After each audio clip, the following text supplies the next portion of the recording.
بسم اللہ الرحمن الرحیم۔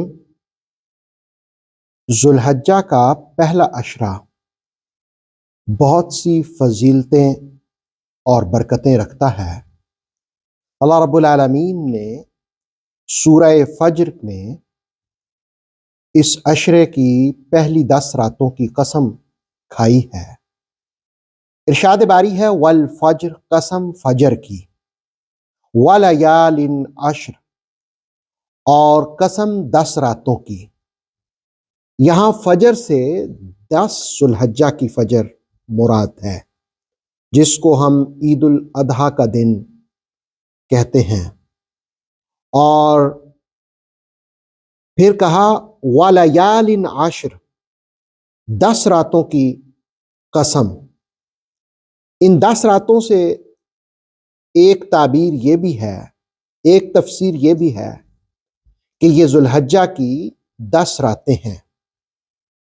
ذوالحجہ کے پہلے عشرے میں کثرت کے ساتھ تکبیرات تشریق پڑھنا، تلبیہ پڑھنا، یہ باعث برکت ہے۔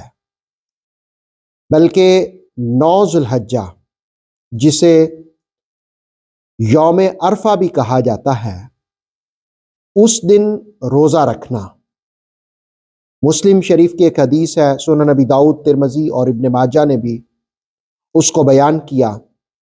حضرت قتادہ رضی اللہ تعالی عنہ فرماتے ہیں کہ نبی صلی اللہ علیہ وآلہ وسلم نے ارشاد فرمایا، یوم عرفہ کا روزہ، میں اس بات پر یقین رکھتا ہوں، گمان کرتا ہوں کہ اللہ رب العالمین 9 ذوالحجہ کے روزے کی برکت سے 1 سال پہلے کے گناہوں کو معاف فرمائے گا اور 1 سال بعد والے گناہوں کو معاف فرمائے گا۔ رسول اللہ علیہ السلام کی ازواج مطہرات میں سے بعض سے یہ بھی روایت ہے کہ نبی صلی اللہ علیہ وآلہ وسلم 9 ذوالحجہ کا روزہ رکھا کرتے تھے۔